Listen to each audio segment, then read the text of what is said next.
Hello and welcome to Insight. Today I'll be speaking to Peter de Almeida, an actor, tech entrepreneur, and a social activist. So, Peter, thank you very much for being here and for doing this. Thank you, Kusum. Appreciate it, and I've been following your work for quite some time. I'd like to just understand the roots of your political awareness, and especially your social activism. You grew up in the 80s, I grew up in the 90s. It was a very interesting period for Sri Lanka. Yes. We never thought it would be more interesting than it was then. So, but looking back in history, which period do you think really made you politically conscious? Well, I think I was 15 when I met this trade unionist, Bala Tampo, who was a trade unionist. He was a Marxist, socialist, was a great criminal lawyer. But more than anything, I think he was and when I say Marxist and socialist, I mean the true sense of the word, not what we find today, so-called socialists, who are part of extreme right-wing governments and forces, like in Sri Lanka. But I'm talking about, socialism, the greater good of society, of people. But he was a humanist. So I was 15 when I met him, because my brother was already in the trade union movement, and he took me along to have Bala was having a class on Marxism. That's how I met him, and my life changed completely. At 15, I was already a very curious fellow. I was wanting to know about things. I was just questioning my religion and all of that. And then I met him and got exposed to, ideas around social consciousness. And that's how I became socially conscious. In fact, the very first lesson he did was, on a Marxist class one, was on the origin of family, private property and state, okay. A book by Engels. Okay. So we start with that kind of background, the origin of family, private property and state. So we were exposed at 15 years to that kind of thing. And then later on to sexual politics and Simone de Beauvoir and philosophy and all of that. So I was very fortunate, Kusum, to be exposed to this kind of ideas and ideas that were shaping the world at that time. So that's what it was. And then through that, I got involved in actual struggles, working class struggles. I remember I was very young, but I remember when the CMU, took up the cause of Prema Manamperi in 1971 insurrection. In fact, the CMU fought against the declaration of emergency and the repression of the JVP and the Criminal Justice Commissions Act, which, by the way, for the first time allowed the use of torture to extract confessions. Yeah. So they opposed it.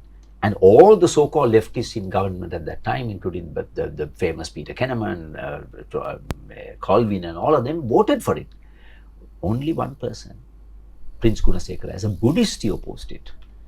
And so coming back, they spoke about Prema Manamperi, that she was taken on the streets of Katrama and shot dead. So we were involved in. I was aware of struggles like that. I was in grade 8, but I knew that this was going on. And then much later, other struggles of workers. Then there was a famine in the plantations, and we took a picture of this woman with a pot, nothing. They were dying in the plantation. And we brought a poster out in our May Day in Colombo saying, "Must she die?" And Bala, I remember saying, "Don't die in your line rooms. Come out and die, so that your dead body will be a symbol of the suffering of the people." So, we grew up with that kind of consciousness, of that kind of exposure. Then we were involved in actual labor struggles, trade union struggles. For example, JR introduced the white paper on employment relations, which was about banning strikes, a white paper. Because he had if you remember, he had said, "Let the robber barons come." Yes. Yes. And they came, and they stayed, and some of them are still around, and they've caused the problems that we face, the robber barons. But that's okay. But so we protested against it. And that was the height of JR's power. 5-6 majority in parliament, if I remember right. But we defeated it with working class action. And then much later, in the 90s, Eppavala phosphate deposit, our valuable resource. We can sustainably mine it for 150 years, said the National Science Foundation, maybe longer. They were going to give it away to a foreign multinational, Freeport McMoran, notorious. They would have come and mined this over 30 years and left that entire area in the North Central province, which is rich in, which had a very historic irrigation system. they have left it with like a craters on the moon. And they've done this in Nauru. So we fought again. That was a real people's movement. The people of that area, led by a monk, Mahamankada Piyaratna there, and Bhala here, and jurists, and in fact, Veeramantri, Justice Veeramantri wrote an article about it. All sorts of eclectic crowd of people came around it. We defeated it. So I was used to people's movements acting in the interest of people and defeating some of the, more obnoxious laws and moves of the powers that be. Right. So, I mean, based on that, I think it's pretty obvious, even when you look at Sri Lanka's history, left movements, workers' movements, people's movements have been major drivers of change in Sri Lanka societal change, etc. Now, how do you find the current liberal climate within Colombo and contrast that with the worker movements that you grew up in and the people's struggles that you had in the 80s to now and this current Aragalaya? How do you see the contrast, and do you think, if I may put it this way, do you think we have the stomach to go forward with this? Okay, so I will look at the Aragalaya. I give my perspective on this. I never thought I'll see this, Kusum, in my lifetime. So this has been a unique experience given my background. Even though I come from a background of struggles, this has been very unique because it has brought together a wide range of our people, including what you are calling the liberals. I would not be so quick to judge people and put labels on them, because that's a bit of a dangerous route to go on, because then you start, and you're a liberal. So I'm looking at people with different backgrounds. So now they came in as a part of this movement, all came together because I think for the first time the country, the state of the affairs in this country is so dismal that it has affected the middle class, the upper middle class even, right down to the poor, because the country has been brought to bankruptcy. Now you and I know what the meaning of the word bankrupt. Sinhala we say bankalot, very powerful word, bankalot. You have nothing left. That's what they have brought us to. So this struggle is a response to this massive, they laid waste to the land. And it is a response to this because it's affecting everybody. So they had thought enough of this and they got onto the streets. Mind you, this was not led by trade unions or anything. No, of course not. Ordinary people came onto the streets, lit candles, and that grew. Then they had a protest in Mirihana. Then they had ordinary people standing in crowds at Nelum Pokuna. Yes. Farmers, meanwhile, had come out with their miserable, carrots and all that, because of this organic fertilizer nonsense that was not based on any data. So this was happening. Can you see the types of people? And in Nelum Pokuna, there were also people in cars who were still shouting slogans. Somebody can call them hypocrites, but their heart was in it. So you see, it affected a large range of our people. So that's how it started. Now, and we held it together. Now I see two aspects to this Aragalaya. One, the struggle or the movement. One is the protest Aragalaya. Right. Okay. We are against these people who are in power. Okay. We want them out. Accountability, throw them out. Not one of them should remain in power. That's one.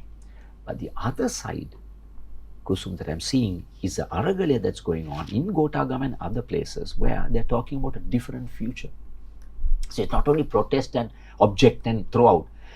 They're also looking at what do we build in its place. That's new. Just yesterday I went to Gotagam. It's a full-on discussion, 50 people.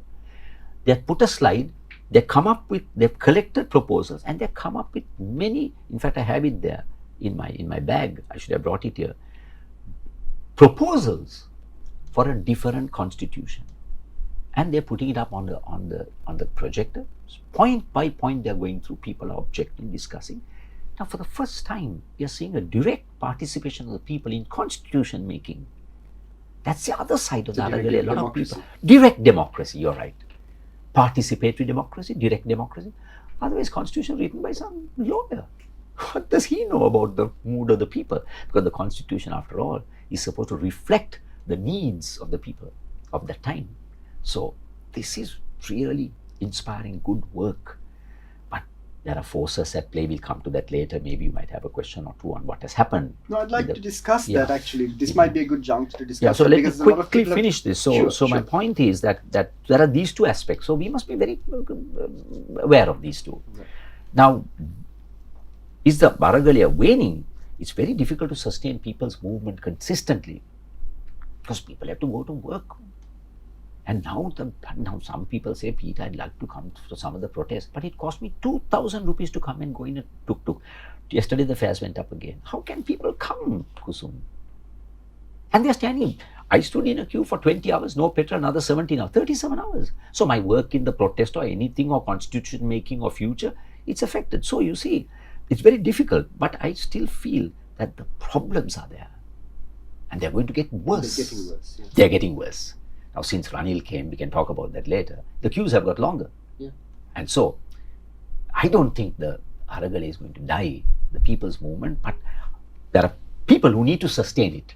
When there is a wane, there are others who need to come forward. Now, the 50th day is coming up on Saturday. There's a resurgence. They're saying 50 not out. That's the artists of the protest movement. I'm part of that. They're going to come up with a slogan saying 50 not out.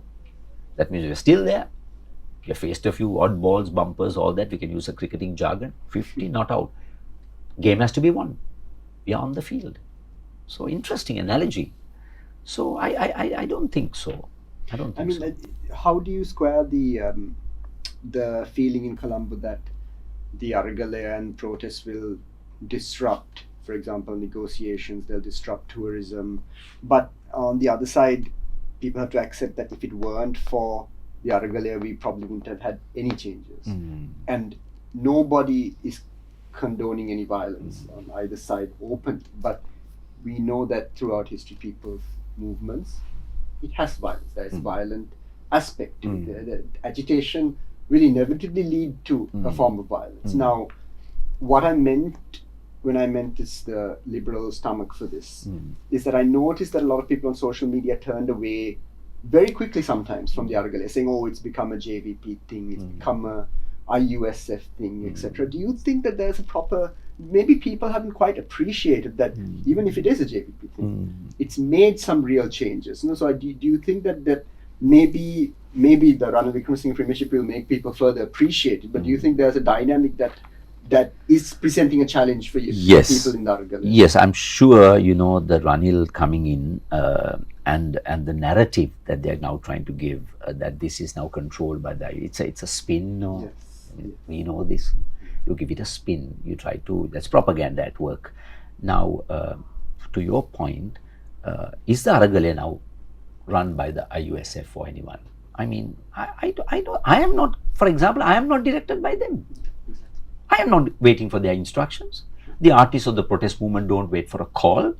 No, the vast number of my daughters went initially. Some of them, both of them are still involved in their own little way. They'll go to the junction and hold a candle or protest or carry a board. Come to my friend who comes every day. We don't take instructions from them. Exactly. So to give this narrative, false narrative, it's controlled by them. Now we have the IT industry, and in that group, Kusum, there are founders, CEOs, CTOs, top guys who are in the movement. Now we just put out a statement. Again, we had 2 protest actions. We were not controlled by the IUSF. So it's a false narrative. We feel the pain, and we think, even on Saturday, we think we should come out because nothing has changed with Ranil coming. And we'll come to that later. To your point about this narrative, yes, but those are people who I call fickle. Correct. They don't really feel the pain. So they can, they thought this was good, and then they see something, but they don't look into it deeply. So I don't see that at all. Coming to the IUSF, look at the role they have played right throughout our Colombo and the more, I don't like to put labels, the more privileged people, shall we say, Colombo, Kandy, wherever they may be, they look at the IUSF coming on protests, condemn them. These bloody fellows, free education. This is what you hammer the fellows. You have seen the rhetoric. Now they come there to ask for the benefits for their own. Contrast that with the ministers, shamelessly come to parliament and for their own bloody perks. They come there. What is the first thing they did? Rebuild the houses. 83 riots. None of them said rebuild the houses of the Tamils and the businesses. Some Sinhala businesses also got caught up. When you build a Tamil house, Sinhala house gets burned, right? You see the difference between the IUSF and the ministers. Fat cats who want to, make their lives better. First thing they spoke about, debated over 3 or 4 days. And Peter, the Prime Minister called them a militant organization, the IUSF. Yes, I don't know what he meant by militant. It's a very... Yeah, why put names like that? I mean, surely the people, founding fathers who fought against the British were militant. Nothing wrong in that. And he suggested that they have 6 or 7 protests every year. So he suggested that this is something they normally do, but that's not true, is it? I mean, that shows the attitude of the man, callous. You think people just like to get pattern charged and tear gassed just for the fun of it? And what are their demands? Always has been 6% for education, cuts to education, and now change the system. You see the photograph, they are ordinary young people of this country, Kusum. Yeah. And you see some of them, even after the tear gas, the photographs they have taken, the selfies, these are ordinary people. They have no future. So they're nothing but, and you saw the way they even poured water into the eyes of a STF who has, they try to make out. If that is what militancy is, I hope more people become militant. Because that's what has happened. We have failed our people because we are not ready to walk the talk, come out, be a part of a movement for change. Now, trade unions, when we come out, we get beaten by gangs with bicycle chains. So what? So, Peter, one of the main issues that's cropped up with Argale and everything has been the executive presidency. Now, the Yapalani administration, in some respects, in many ways, they diluted the power of the presidency. But we saw the inertia, we saw the lack of any solid plans, the lack of implementation during Yapalani. Then we came to the current status where we have all-powerful executive, and even with his party with a huge majority, we saw gazettes being issued, revoked. We saw one MP saying one thing, the different power structures are saying something else. So why do you think there's this feeling amongst people in Colombo that getting rid of the executive presidency or empowering parliament over the executive will bring results? Because it seems to me that whether it was the president that was powerful or the prime minister that's powerful, it's individual people within parliament simply ignoring their representative mandate. They've basically said, whatever you think doesn't matter, you voted for us, now deal with it. So how do you square this call for getting rid of the executive presidency? Because there's no guarantee it solves a lot of issues. Good point, Kusum. But to start with, I think the very nature of the executive presidency is nothing but an undermining of democracy. Sure. I do not buy the argument that there can be democracy with executive presidency with this amount of power concentrated on the hands of one person. That completely is out. Sure. That's why I've always, in fact, the CMU and all of us have said abolish the executive presidency. That's why I condemn all of those people in parliament, including the NPP. They all stood at the presidential election. They come up and they keep this executive presidency on the table without actively fighting for the abolition of the executive presidency by taking part in these elections as well. So the executive presidency, even the 19th Amendment, that's another false narrative. That's why I even think of the UNP and the Sajaba and all that. They were all for it. As long as they could exercise it, it'll be great. Now, I just want to quote you. You said you were shocked and horrified at people asking for the reinstatement of the 19th Amendment. So exactly. I mean, it's on the 19th Amendment that president sacked the prime minister and appointed an illegal prime minister, and the chaos it caused. So I mean, come on. I mean, what is this curtailing of powers that you're talking about? It's nonsense. It's a myth. No one should enjoy these kinds of powers. Secondly, look at what the executive president has done to parliament. Now, parliament, and that is one of the things that everybody's talking about, including Ranil, before he took on, he played this treacherous, I call it treachery, taking on this without Gotabaya going quickly on that sidebar. I mean, the demand is for Gotabaya to go. Why? Not because people might dislike him, but no, he brought this country to its knees. Simple, no? An executive fails, a chief executive fails, you're accountable, you go. Simple. I don't think we need to elaborate this. But he came in there took on as the ground was tottering. Anyway, we leave that aside. Come back to your question. Executive presidency. It's because of the executive presidency and the way he undermined Parliament. Because Parliament, one role that the Parliament has to play, two roles, legislation, what is that? Public finance. Complete failure. That's what we are facing, no, Kusum? Complete failure in managing public finance. Come on.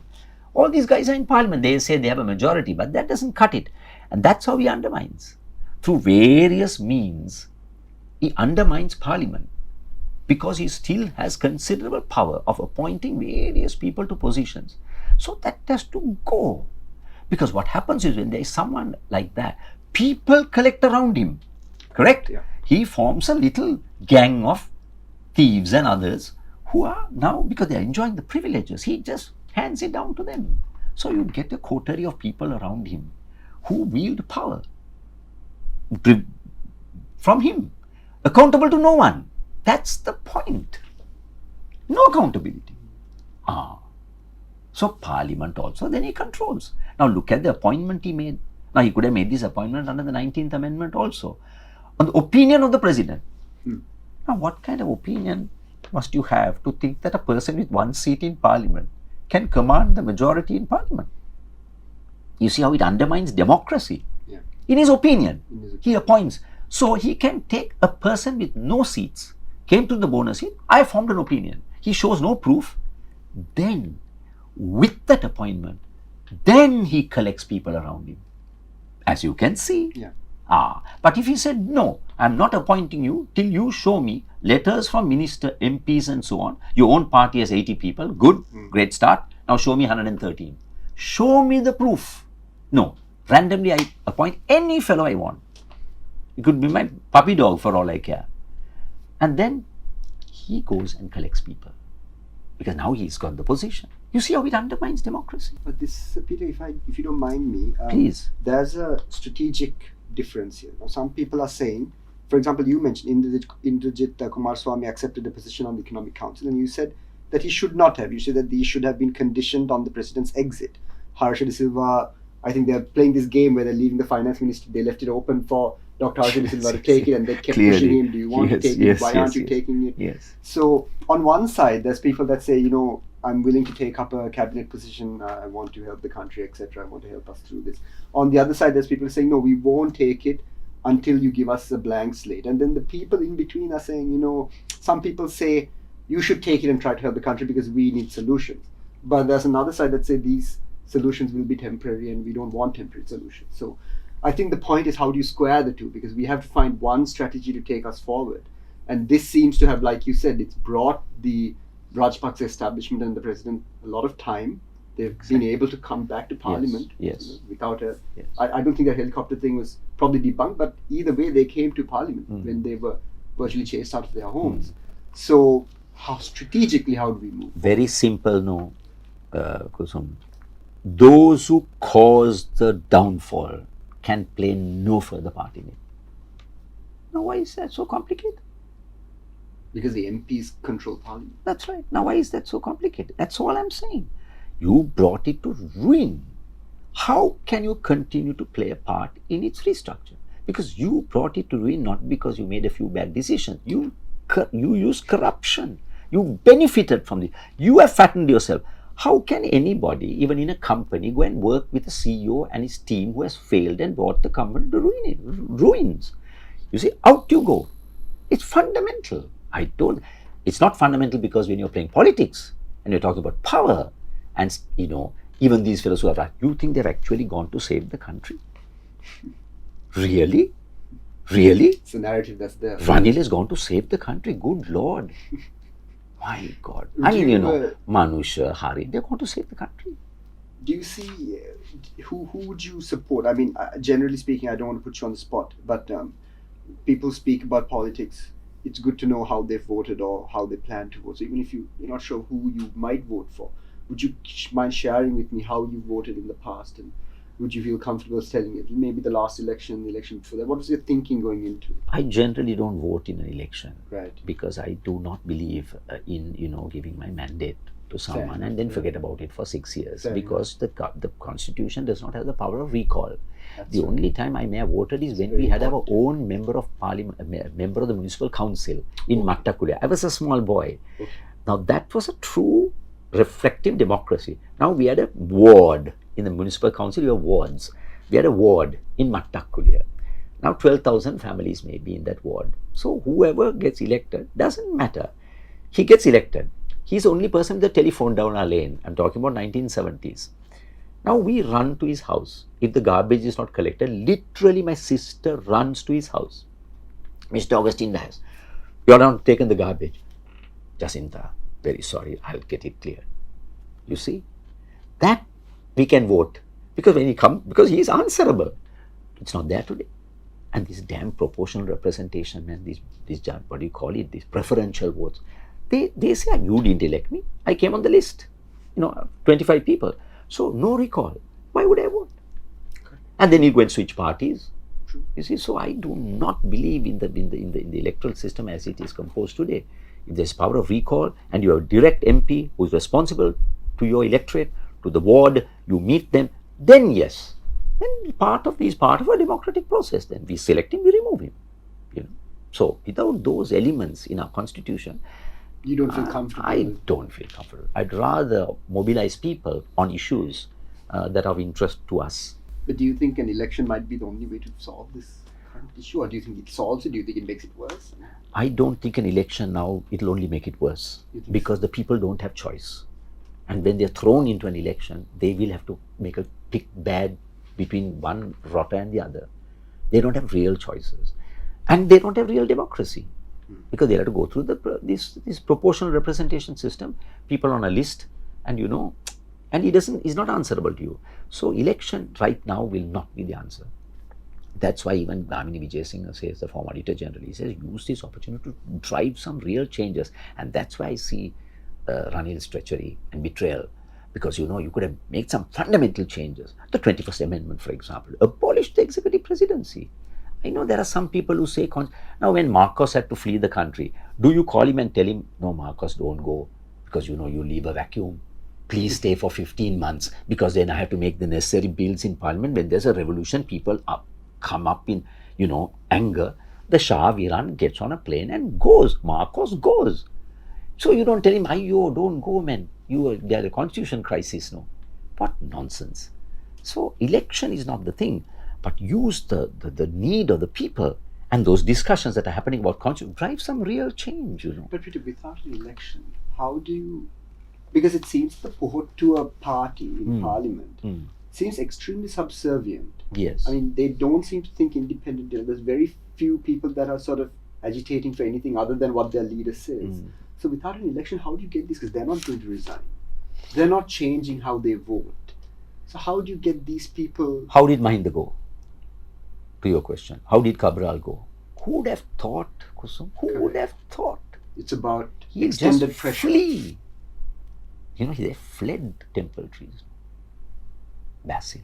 They may be, that need is to why I keep the said pressure treachery up. and betrayal, because you have given them a chance to come back, but into a rotten parliamentary system. That's why there is hope. But if you go and put back your faith in that rotten system that can bring people back so quickly and sit there and lord over our affairs, the same scoundrels, what kind of democracy is that? And why should people... I'm amazed that people still believe in that. That's why pressure. Look at what we have achieved. But that's where you release that pressure with this appointment of Ranil, and that's why I call it betrayal and treachery. But still, the people are going to face immense suffering, Kusum. Immense. There'll be starvation. So, this won't go away. And that's where we keep the pressure. They will be forced to make the changes that they have to make. Even for your negotiations with the IMF, there's going to be treachery again, because they will go and negotiate with the creditors and they will get a better deal. You need a team of people who said the people on the streets are not going to take austerity, because austerity is bad anyway. Because if you have austerity, you're not going to have the growth and the GDP that you want. That's why Varoufakis, former finance minister of Greece, he went to the IMF and with the creditors said, no, we cannot pay you. You take a cut. You bear a cost of your bad lending. How do they lend to this country? You're a banker, Kusum. You cannot lend. So what is this irresponsible lending? You take the part of the hit. Who is going to do this? And you can only do this if you have the backing of the people. And then you go and even those negotiations. Otherwise, you're going to face austerity, more suffering for our people. So you see, it's an unusual situation. It calls for unusual answers, not put our faith back in the same people who brought us to ruin. Thanks a lot, Peter. Before you go, and since you're involved in the article, I think I'll be getting a few numbers and contacts from you and I'll put them at the bottom of the YouTube description so people can go and contact people to donate. If you have any other information for people who want to get involved with the article, how they might go about it. Well, I wouldn't call out for names and numbers because I can't stand, I can't be, take responsibility. So I wouldn't do that. But what I say is for the people to be a part of this, don't pull back. This is a citizens' people's movement. And it's only by your showing up that you can think of a better future for this country. And that is what I'm interested in. This go Tabia go and all that is important part of accountability. But my energy, Kusum, is going to be spent on creating a better future. And that's why people must stay in the movement and this struggle and not be easily, dissuaded, frustrated. But look at the possibilities. Treat it as an opportunity. Treat it as an opportunity. Show up. Show up. Don't stay in your homes. Show up. Even if it's a protest outside your home, in a local area, show up. At least stay socially conscious. Yes. Because you're heading in for a difficult time. And other thing is, consume less. Do simple things. Don't, consume less. Share. Because you need to do things like that as well. Not only political slogans. At a community level, how can I sustain my community? Are there poor people around? Can we share a meal? So we can do things like, so there are many things. You don't have to show up only at the protest.